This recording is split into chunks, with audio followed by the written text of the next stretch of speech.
Hi viewers, this is me Ribaha Imran and you are watching my YouTube channel. Viewers, आज बहुत ही beautiful लड़की ने हमें ज्वाइन किया है, अनीका नज़ीर। जी हाँ, ये कश्मीर से ताल्लुक़ रखती हैं और कश्मीर में रह रही हैं। आज हम उनसे कश्मीर के हवाले से बात करेंगे कि यंग यूथ वहाँ पर कैसे रह रही है, क्योंकि अक्सर कश्मीर के नाम पर बहुत प्रोपेगेंडा चलता रहता है और आए दिन जो है यहाँ से भी कश्मीर कश्मीर कहा जाता है, उधर से भी इंडिया से भी कश्मीर कश्मीर कहा जाता है। तो आज हम जानेंगे कि वहाँ पर आखिर सिचुएशन चल क्या रही है। और मैं अनीका जी के बारे में आपको बताती जाऊँ तो ये एक्टिविस्ट भी हैं, स्टूडेंट भी हैं। तो हम इनसे ही जान लेते हैं कि आखिर और क्या-क्या काम करती हैं कश्मीर में। बड़ी प्यारी-प्यारी वीडियोज़ बनाती हैं। और वीडियो स्टार्ट करने से पहले, इनकी तरफ जाने से पहले मैं आपको बताती जाऊँ कि इनका बड़ा प्यारा-सा चैनल है जो कश्मीर से रिलेटेड ये वीडियोज़ बनाती हैं। तो आपने इनके चैनल को भी सब्सक्राइब करना है। सो अनीका, बहुत शुक्रिया हमारे व्यूवर्स के लिए आपने टाइम निकाला।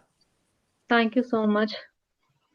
अनीका, ये बताइएगा कि आप अपने चैनल के हवाले से कुछ बताइएगा और क्या-क्या कर रही हैं? स्टूडेंट भी हैं, एक्टिविस्ट भी हैं, क्या इसके अलावा और क्या-क्या एक्टिविटीज़ हैं आपकी?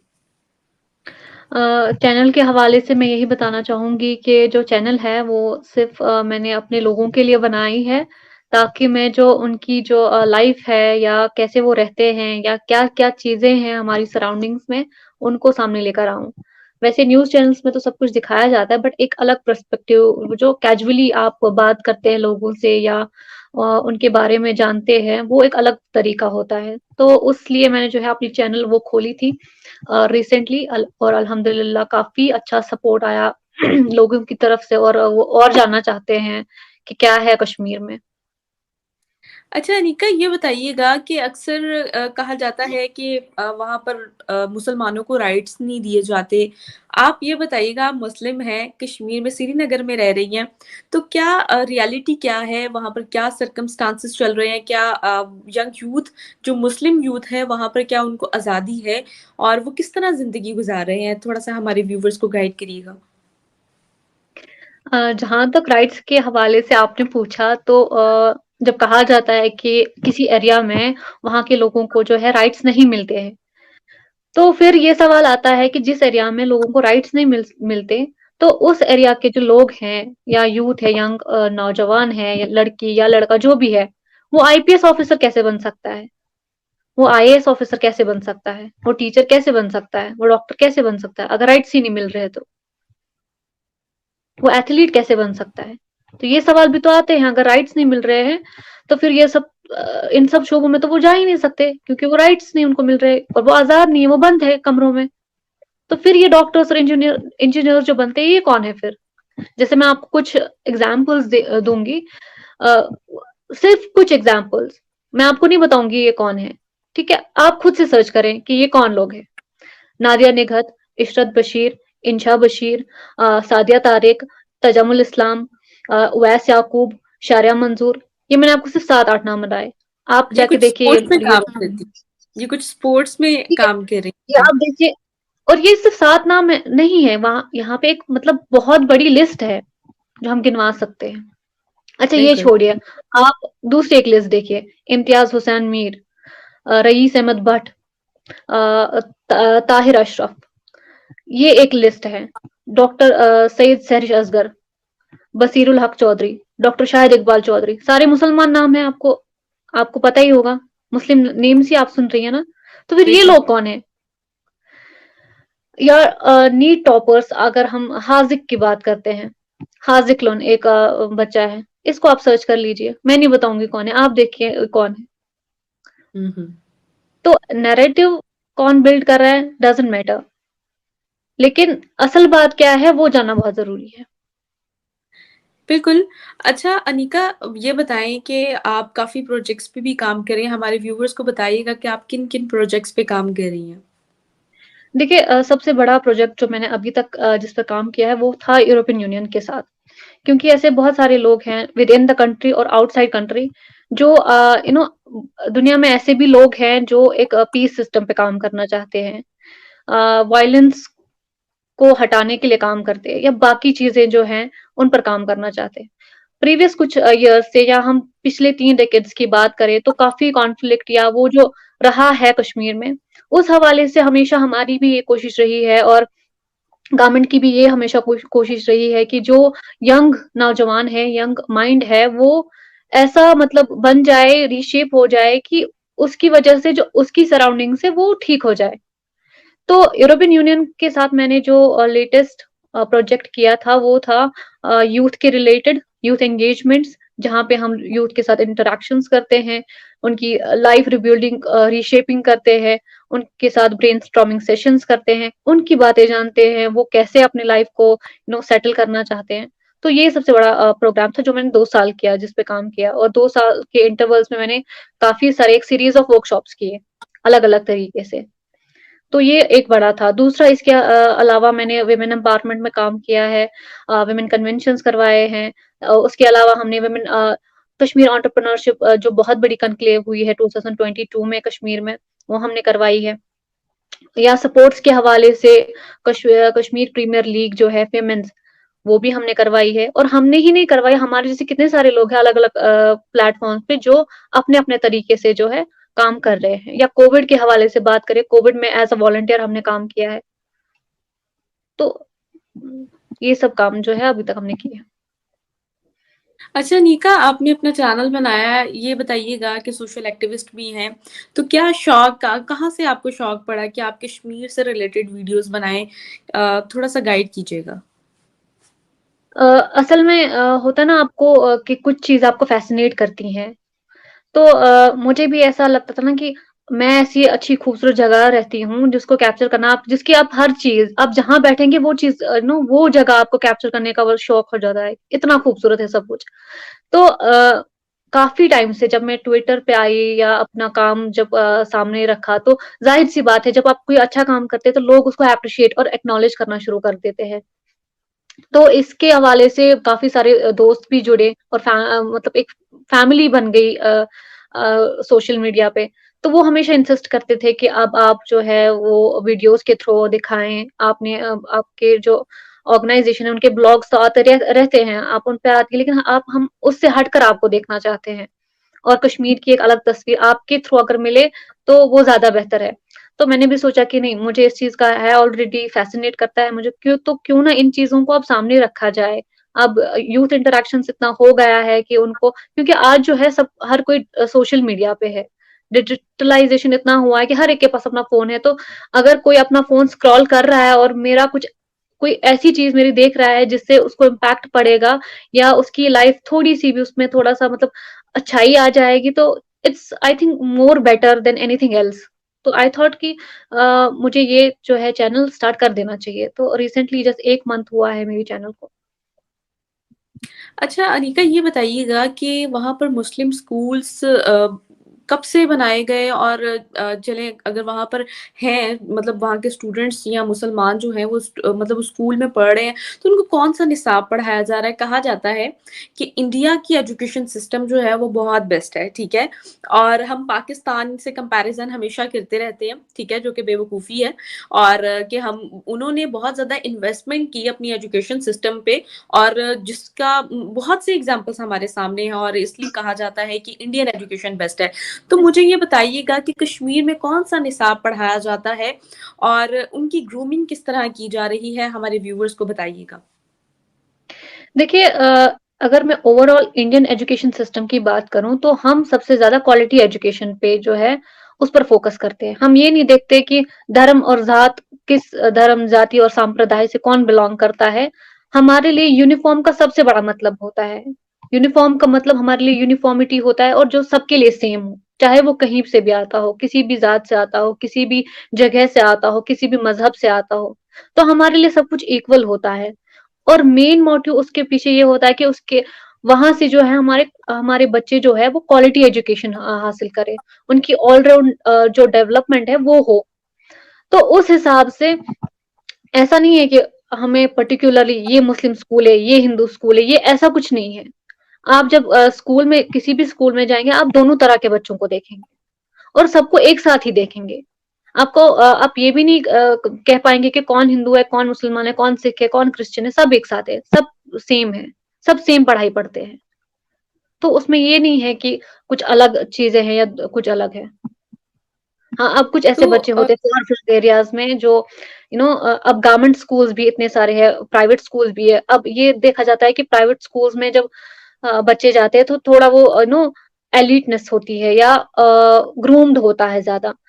लेकिन हमारे गवर्नमेंट स्कूल भी इतने ग्रूम्ड है कि वहाँ पे बच्चों को जो फी पे नहीं कर पाते, उनकी फी की देखभाल की जाती है कि वो उस पर उनका इफ़ेक्ट ना पड़े, उनको फ्री में पढ़ाया जाता है, यूनिफ़ॉर्म, बुक्स, उनका मील जो है, वो तक देखा जाता है और सबसे बड़ी बात जो है, जिनके पेरेंट्स गवर्नमेंट एम्प्लॉइज़ नहीं है, उनकी स्कॉलरशिप का भी जो ख़्याल है वो रखा जाता है।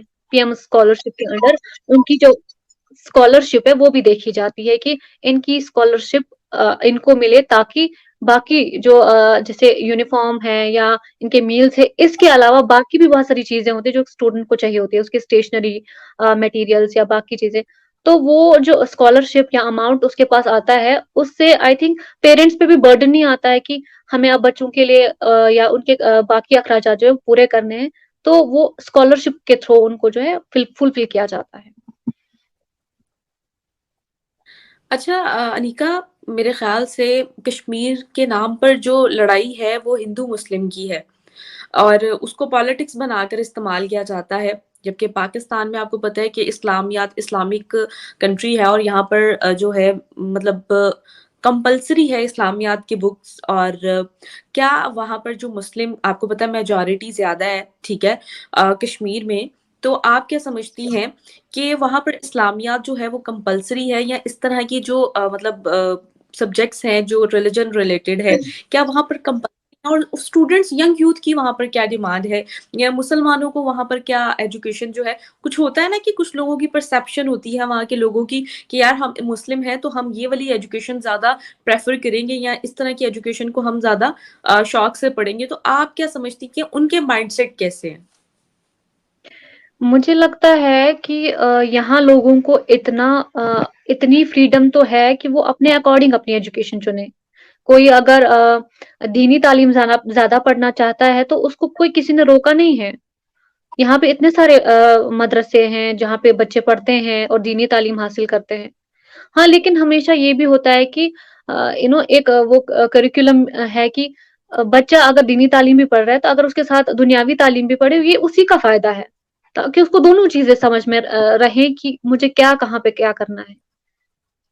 तो यहाँ पे ऐसा कुछ तो नहीं है कि आपको रोका जा रहा है। कोई इस्लामियात पढ़ना चाहता है उसको उसकी आज़ादी है।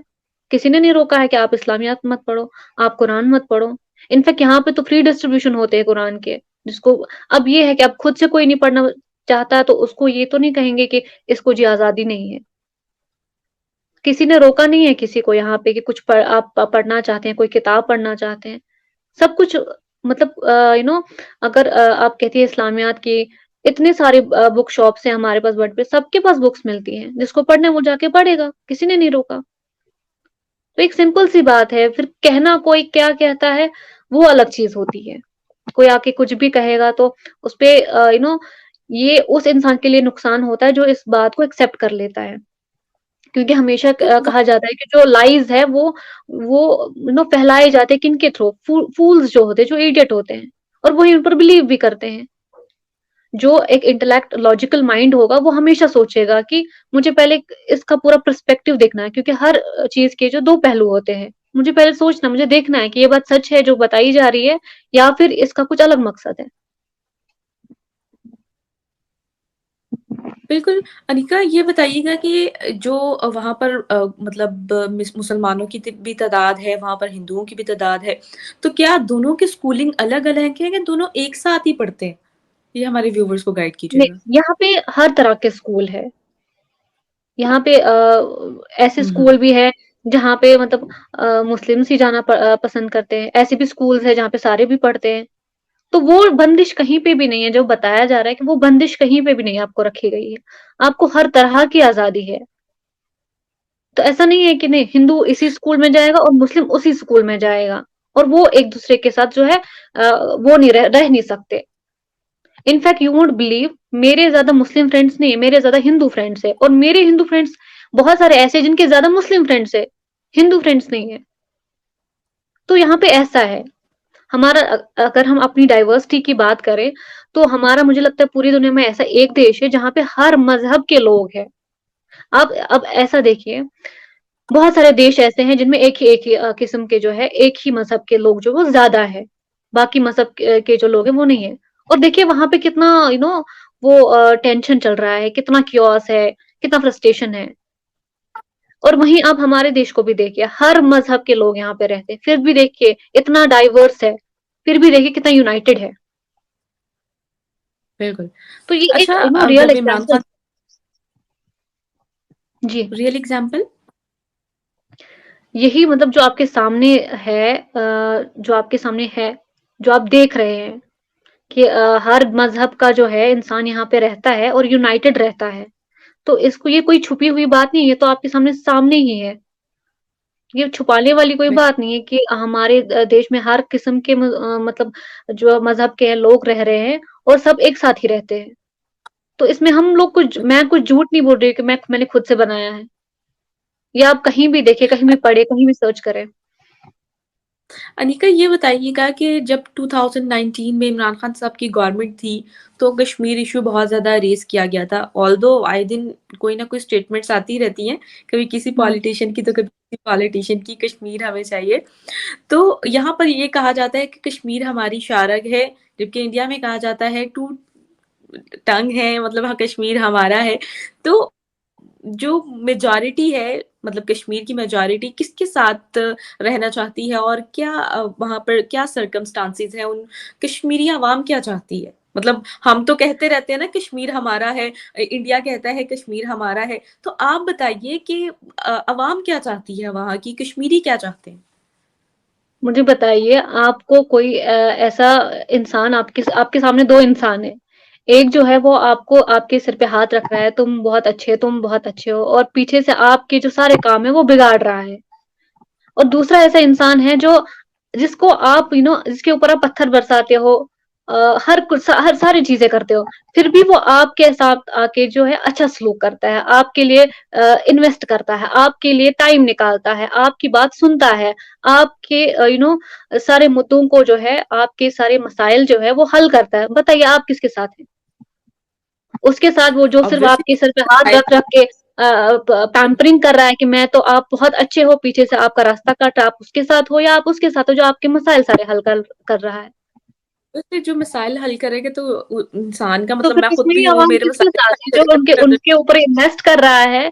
तो मैं यही कह रही थी कि जो आपके मसलो-मसाइल जो है वो हल कर रहा है, आप उनके साथ रहेंगे या उनके साथ जो सिर्फ़ आपको सिर्फ़ बाहर से ही पैम्पर कर रहा है और वहाँ से आपका नुकसान कर रहा है। ज़ाहिर-सी बात है ना कि आप टॉलरेंस देखें ना, आप हम उसके साथ रहेंगे जिसमें टॉलरेंस है या उसके साथ रहेंगे जिसको सिर्फ़ वायलेंस करना आता है। टॉलरेंस किसमें है? इतने सालों से पत्थर बरसाए हमारी आप देखें ना ये कैसी आइडियोलॉजी है जिसमें हमें बता रहा है अपने ही स्कूल जला दो और फिर स्कूल जलाने जो हमसे स्कूल जलवा रहा है वो कुछ नहीं कर रहा है, बल्कि जिसके ऊपर हम पत्थर बरसा रहे हैं वो आके हमारे स्कूल्स को जो है फिर से ठीक कर रहा है, फिर से हमें बोल रहा है कि आप स्कूल जाओ, स्कूल में पढ़ो। हम्म। तो ये तो सोचने वाली बात है ना कि हम ऑब्वियसली उसी के साथ रहेंगे। बिल्कुल।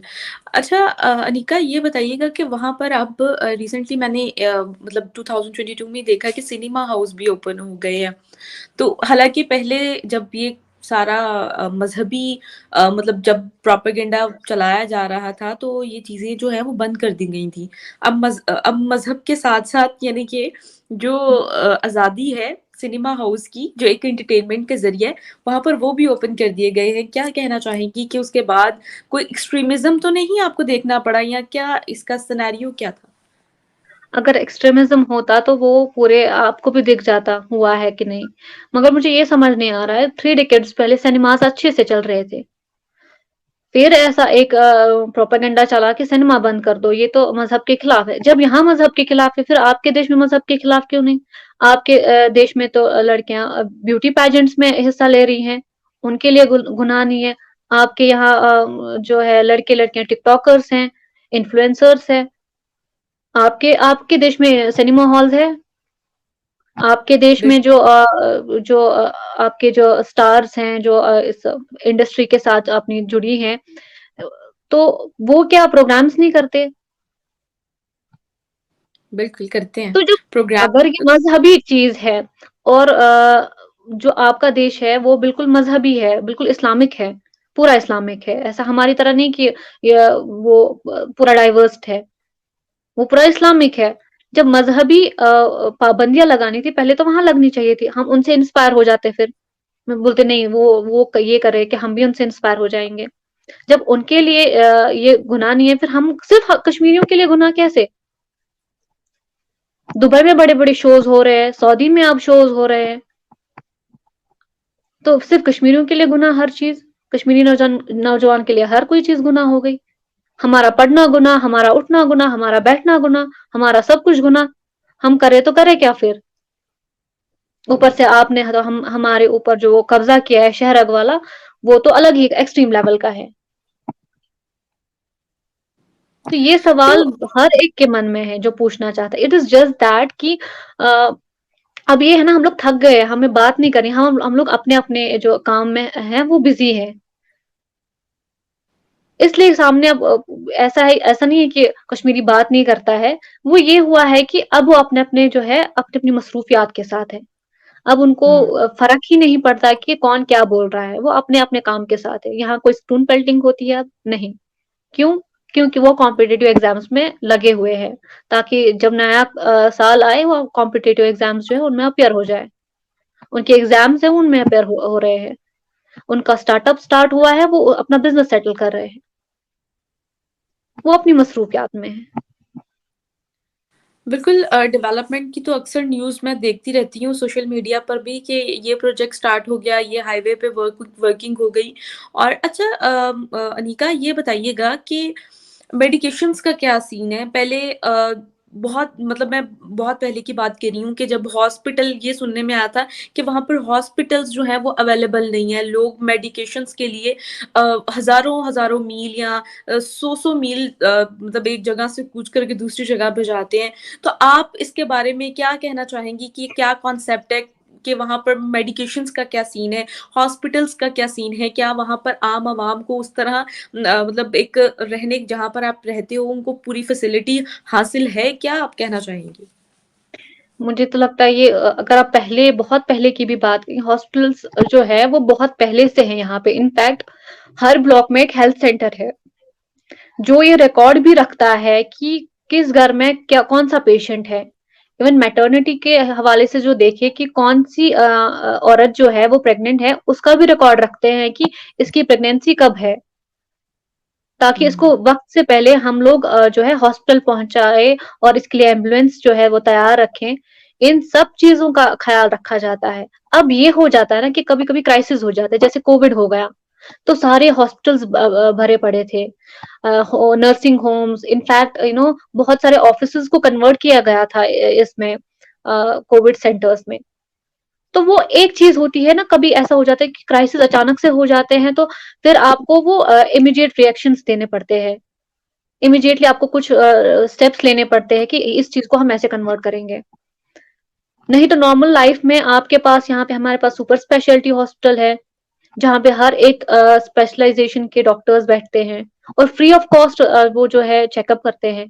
कोई फी नहीं, कुछ नहीं। हर डिस्ट्रिक्ट में एक हॉस्पिटल है। हर डिस्ट्रिक्ट में एक हॉस्पिटल है और हर ब्लॉक में एक हेल्थ सेंटर है।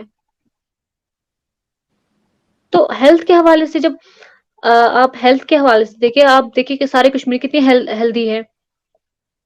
जब हेल्थ का ध्यान नहीं रखा जाता, तो फिर हेल्दी कहाँ से होते वो? बिल्कुल। इनफैक्ट स्कीम्स इतनी बनी है हेल्थ के हवाले से कि उनको अगर कोई खुदा ना खास्ता ऐसी भी कोई बीमारी है जिसमें आपको बहुत इन्वेस्ट करना पड़ता है, तो उसके हवाले से भी स्कीम्स चलाई गई कि ताकि उनको जो है फाइनेंशियल असिस्टेंस मिले। हर चीज़, छोटी से बड़ी चीज़ का जो है ख़्याल रखा जाता है। अब ये कभी-कभी हो जाता है कि इनकन्वीनियंस हो छोटे-मोटे इनकन्वीनियंसेस होते रहते हैं और वो हर जगह होते हैं। लेकिन बात ये है कि उन इनकन्वीनियंसेस को क्या मिनिमाइज़ किया जाता है? ऑफ़ कोर्स किया जाता है और विदिन नो टाइम किया जाता है। बिल्कुल। तो ये तो बहुत अच्छी बात है कि एक मतलब मुझे जो यहाँ पर चीज़ें बताई जाती हैं उस तरह मतलब आपके मतलब पॉइंट ऑफ व्यू से उस तरह नहीं है। अच्छा अनीका ये बताइएगा कि 370 आर्टिकल जो है रिमूव हुआ, जिस पर पाकिस्तान में काफ़ी ज़्यादा जो है एग्रेशन का साम मतलब देखने को मिला होगा आपको, सोशल मीडिया पर भी आपने देखा होगा। क्या कहना चाहें और इंडियन मीडिया की तरफ से ये आया था कि वहाँ पर डेवलपमेंट करने के लिए 370 को रिमूव किया गया। क्या सच्चाई है? 2 पॉइंट ऑफ व्यू मतलब इधर भी बता दिया, उधर से भी बता दिया। इसकी रियलिटी क्या है? जब से 370 आर्टिकल्स रिमूव हुए हैं, आप कैसे चेंज देख रही हैं? क्या कहेंगी? मुझे तो सबसे पहले समझ में नहीं आता, जिसके साथ प्रॉब्लम है, उसको बात करने का मौका नहीं मिल रहा है। कोई और आके बात करके चला जाता है उसके बिहाफ़ पे और वो बोल रहा है कि मेरे ऊपर बात मत करो, मैं खुद बात करूँगा अपने ऊपर। अगर आर्टिकल यहाँ रिमूव हुआ, तो अग्रेशन कौन दिखाएगा? कश्मीरी दिखाएँगे, जब कश्मीरियों बिल्कुल, को दिखाना होगा। तो कश्मीरियों ऐसे का अग्रेशन कहीं नहीं दिखा, पाकिस्तान का अग्रेशन दिख रहा है। उनको क्या लेना-देना इसके साथ? उनको जो हिस्सा उन्होंने लिया है, हड़प कर लिया है, वो उसकी जो है कंपैरिज़न जो है हमारे साथ करें। उनको एक ही क्वेश्चन दिया गया है कि उसका आप कंपैरिज़न यहाँ के साथ करो। फिर देखो आपने क्या किया है, जब कुछ नहीं किया है तो छोड़ो उस हिस्से को भी, हम हुँ, देख लेंगे और विदिन नो टाइम उसको भी ठीक कर देंगे। जिनको अग्रेशन दिखाना है वो नहीं अग्रेशन दिखा रहे, वो ठीक है, वो अपना काम कर रहे हैं। जिनका कोई काम ही नहीं है वो बीच में से निकल जाते हैं। हुँ। फिर वो ऐसी बात हो जाती है ना कि आप कौन मैं खामखा। वो वही खामखा वाली बात करते हैं। ये तो है जब मतलब मज़हब के नाम पर बहुत ज़्यादा पॉलिटिक्स खेली जाती है, चाहे वो इसराइल का मामला हो या जो भी मामला मतलब मज़हब के नाम पर शुरू हो, तो सबसे पहले तो पाकिस्तान इवन कि not even Saudi Arab, not even मेरे ख़्याल से टर्की, ये कंट्रीज़ भी इतने वो इन्वॉल्वमेंट शो नहीं करेंगे जितना पाकिस्तान में प्रोटेस्ट वग़ैरह स्टार्ट हो जाते हैं। श्रीलंका वाला भी मामला हुआ, तो मतलब इस तरह पॉलिटिक्स चलती रहती है।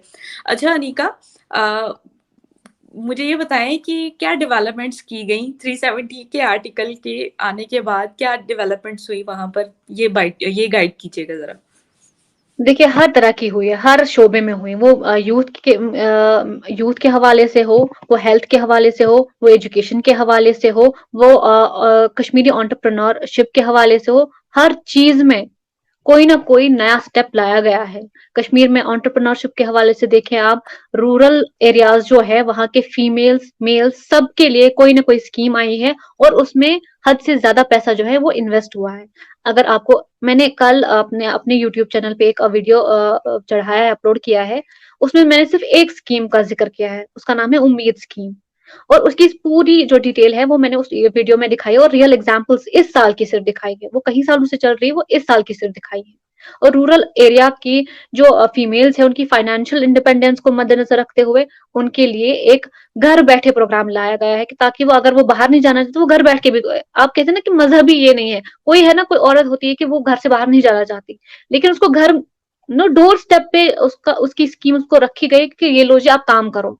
मिशन यूथ है हमारे पास, वो एंटरप्रेन्योरशिप के हवाले से बहुत सारे यूथ को लोन्स प्रोवाइड करता है। जब तक वो अपना बिजनेस अच्छे से सेटअप नहीं कर लेते, टर्न आउट नहीं लेते, 2-3 साल का उनको अच्छा खासा टर्न आउट नहीं मिलता, फिर उसके बाद वो अपना वो इंस्टॉलमेंट्स में अपना जो है अपना लोन जो है वो रीपे करते हैं। खादी विलेज इंडस्ट्रीज हमारे पास है, उन्होंने कितनी सारी फीमेल्स को लोन्स प्रोवाइड किए हैं, उनका बिजनेस स्टार्ट किया है। हेल्थ के अकॉर्डिंग कितने मेडिकल कॉलेजेस यहाँ पे, कितने नए हॉस्पिटल्स यहाँ पे बनाए गए हैं। रोड एंड कनेक्टिविटी के हवाले से देख लीजिए, कितनी सारी स्कीम्स है, आपको बहुत सारी स्कीम्स मिलेंगी। अब जिसको नहीं दिख असल में ये है ना कि जिसको नहीं देखना है, वो जो देखना नहीं चाहता उसको दिखा हुआ भी वो उसको ओवरलैप करेगा कि नहीं मैंने तो नहीं देखा, मुझे नहीं देखा क्योंकि उसको जो है अपनी चीज़ बतानी है। बिल्कुल, एक होता है ना कि ऐसा आप मेरे साथ बात कर रही हैं कि हम दोनों के बीच में डिसएग्रीमेंट्स होंगे, there is no doubt in that कि हमारे बीच में डिसएग्रीमेंट्स होंगे। बट ये होना चाहिए कि हमारे बीच में रिस्पेक्टफुल डिसएग्रीमेंट्स होने। ठीक है, मैं आपसे एग्री नहीं करती, इट्स ओके, कोई बात नहीं। आप मुझसे एग्री नहीं करते, इट्स ओके, कोई बात नहीं। बट ऐसा नहीं होना चाहिए कि मैं आपको पर्सनल अटैक करूँ या आप आके मुझे पर्सनल अटैक करें या जो आपको पता है कि ये चीज़ तो सच है, आप उस पे एग्री क्यों नहीं करेंगी? बिल्कुल। तो ये चीज़ हो जाती है।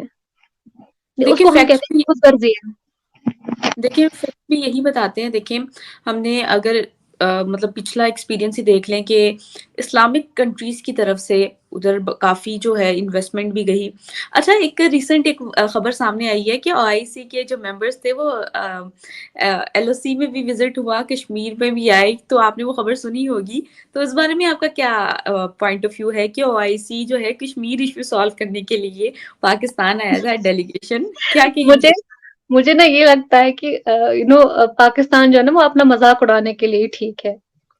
तो वो हर किसी से जा जाके अपना मजाक उड़वाता है। वो कल की न्यूज हो जो बिलावल भुट्टो साहब की है, उनको लगता है कि डेजिग्नेटेड प्लेटफॉर्म्स पे जाके वो पर्सनल अटैक्स करते हैं, वही राजनीति होती है, वो अच्छी पॉलिटिक्स होती है। बट वो फोटोशूट के बाद उनको कोई पूछता नहीं है।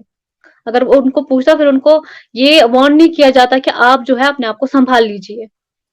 और जो आप अभी बात कर रही थी ना कि क्या बोलते हैं इसको कि राइट्स नहीं है, मुस्लिम्स पे ये हो रहा है। जब कल आपके जो फॉरेन मिनिस्टर है उन्होंने एक स्टेटमेंट पास किया, उसका जवाब यहाँ के हिंदुओं ने नहीं ज्यादा दिया, यहाँ के मुसलमानों ने उनको जवाब दिया कि आप हमारे प्राइम मिनिस्टर के खिलाफ मत बोलिए। और हमारी एथनिसिटी ये है कि हम हमारे इंटरनल पॉलिटिक्स में बहुत सारे डिफरेंसेस हो सकते हैं, लेकिन जब बाहर से कोई हम पर अटैक करता है हम एकजुट होकर खड़े होते हैं। यहाँ की सारी अपोजिशन पार्टीज जो है कल उन्होंने स्टेटमेंट पास की है कि हम एक मच्योर डेमोक्रेसी है और हम स्मूथ ट्रांजिशन ऑफ पावर जो है वो पास करते हैं एक दूसरे के पास। हम ये नहीं, we don't charge guns on each other जैसे आप करते हैं एक दूसरे पे, यहाँ गोली मार दी वहां गोली मार दी। हम ऐसा नहीं करते हैं। हमारे में स्मूथ ट्रांजिशन होता है, हमारे में रिस्पेक्टफुल डिसएग्रीमेंट्स होते हैं। हम इन चीजों पे बिलीव करते ही नहीं है। तो इसका एक साधारण सा जवाब है कि पाकिस्तान को जो है वो आदत हो गई अपने मजाक उड़वाने की। लेकिन हम जो है हम वो कहते हैं ना वजनदार बातें करते हैं, फजूल बातें नहीं कर। हम डेजिग्नेशन प्लेटफॉर्म्स पे जाके अपने डेवलपमेंट की ही बात करेंगे, अपनी इकोनॉमी की बात करेंगे, जो चीजें बात करने के लायक होंगी। हम डेजिग्नेशन प्लेटफॉर्म्स पे जाके ये नहीं बोलेंगे कि मेरे ये जो मुल्क में है मेरी अपोजिशन अपोजिशन पार्टी जो उसने मेरे बारे में ये बोला। हम ये सब वहां नहीं बोल सकते ना। ये हमारा इंटरनल मैटर है, ये हम अपने देश में सुलझाएंगे। बिल्कुल इंटरनल मैटर्स तो डिस्कस नहीं होने चाहिए अनीका, और मतलब आपसे इंटरव्यू करके मुझे काफ़ी मतलब जो जो ये इंटरव्यू देखेंगे तो उनको अवेयरनेस आएगी, और मेरे ख्याल से आप जैसे लोग ही जो हैं वो अब कोई भी कंट्री हो, आप जैसे लोग या आप जैसे यूथ जो है वो अपने मुल्क का फ्यूचर होती है। और जिस तरह आप मतलब एजुकेट और सोशल एक्टिविस्ट मतलब काम कर रही हैं, तो मुझे बड़ा अच्छा लगा है कि आपकी थॉट जो है वो बड़ी बोल्ड है, वो बहुत अच्छे से काम कर रही हैं, और जिस तरह आपने एग्जांपल्स और रेफरेंस दे दे के आपने काम किए बताया है कि हमारे यहाँ पर स्पोर्ट्स में ये इन्फ्लुएंस है, और उसके अलावा हम देखते हैं हर फील्ड में, मेडिकल के शोबों में या फिर टीचिंग के शोबों में या फिर किसी भी मतलब सर्कल में या किसी भी फील्ड में मुस्लिम्स या कोई भी हो, उनको इक्वल राइट दिए जा रहे हैं। मतलब ये सारी चीजें जो है हम ऑब्जर्व कर चुके हैं। इवन कि अब सारा मतलब सोशल मीडिया पे सब कुछ देख रहे हैं, कोई कोई मतलब किसी से ढकी छुपी चीज नहीं है कि भाई कोई भी आके कुछ भी बोल जाएगा। तो सारी चीजें सब कुछ पता चल जाता है कि कौन सच्चा है कौन झूठा है, और चीजें जो हैं वो मतलब प्रोग्राम्स देख कर लोगों को अवेयरनेस तो हो ही जाती है। जिस तरह आपने अपना यूट्यूब चैनल बनाया है, उसमें आप कश्मीर से रिलेटेड वीडियोस बना रही हैं। अच्छा निका, ये बताइएगा कि विजन क्या है आने वाले टाइम का, फ्यूचर क्या देख रही है कश्मीर का और यंग यूथ का, और क्या कहना चाहेंगी? मुझे लगता है अब नेक्स्ट 10 ईयर्स में या 5 ईयर्स में यूथ के हवाले से वो जो है ना वो सस्टेनेबल डेवलपमेंट उस पे फोकस रहेगा। हर घर में एक रोजगार जो है वो होना चाहिए। हर घर में जो है एक एजुकेशन जो है सबसे बड़ी चीज वो होनी चाहिए। वो तो ऑलरेडी है हमारे। मुझे लगता है कि कश्मीर में अगर आप पर्सनली विजिट करें ना, कि हर घर में जो है हर कोई एजुकेटेड है। अब हमारे यहाँ ना ऐसा हो गया है कि जो सेकंड जनरेशन है, मतलब मेरे पेरेंट्स जो वो है वो एजुकेटेड है, उनके सारे आने वाली जनरेशन से वो भी एजुकेट हो रही है। और ये माइंडसेट भी डेवलप हो रहा है कि हम तरक्की के रास्ते से जो है वो आगे बढ़ सकते हैं। Violence is not the solution for anything. और बिल्कुल। बाकी इशू में उनको स्ट्रेंथन करने की कोशिश करेंगे, नई लीडरशिप को प्रमोट करने की कोशिश करेंगे, यंग यूथ को प्रमोट करने की कोशिश करेंगे और वुमेन folk को सबसे ज़्यादा बड़े प्लेटफ़ॉर्म्स पे जो है आगे ले जाने की कोशिश करेंगे। आई थिंक मुझे लगता है ये विज़न है, मेरे हिसाब से तो मेरा ये विज़न है कि मैं ऐसा देखना चाहूँगी। और गवर्नमेंट की अपनी पॉलिसीज़ है, उन्होंने सेट की है कि आगे आगे आने वाले समय में यूथ के साथ क्या होगा, सीनियर सिटीज़न्स के लिए क्या है, छोटे बच्चों के लिए क्या है या खासकर वुमेन folk के लिए क्या है, उनकी सेफ्टी के लिए के हवाले से हो या उनकी फाइनेंशियल असिस्टेंस या फाइनेंशियल इंडिपेंडेंस या उनका वोकल होना, उनकी वॉइस, उसके हिसाब से बहुत सारी पैरामीटर्स ऑलरेडी सेट है। अब ये है कि अब हर नौजवान ने अपने-अपने लिए कौन से रेज़ोल्यूशंस बनाए हैं, कौन से पैरामीटर सेट किए हैं। मैंने कौन से अपने लिए सेट किए हैं, मुझे एजुकेशन कहाँ तक ले जानी है, मुझे अपना करियर कहाँ तक ले जाना है। वो क्लैरिटी ऑफ थॉट्स जो है, वो और ज़्यादा क्लियर हो जाएगा आगे आने वाले समय में। बहुत शुक्रिया आपका। इस तरह की डिबेट जारी रहेगी, कोई भी डेवलपमेंट होगी या कोई भी कश्मीर से रिलेटेड आए दिन खबर खबर तो आती रहती है, तो आपसे मुलाकात या आपसे बातचीत तो होती रहेगी। और अच्छा ज़रूर। लगा कि आपकी थॉट्स जानकर और आपके मेरे ख्याल से इस वीडियो से बहुत सी आवाम, बहुत से लोग जो ये वीडियो देखेंगे, तो वो काफ़ी अवेयर होंगे। और अच्छा लगा आपका ओपिनियन भी, और आपने हमारे व्यूअर्स के लिए टाइम निकाला, उसके लिए भी बहुत शुक्रिया। Thank you so much. Thank you so much.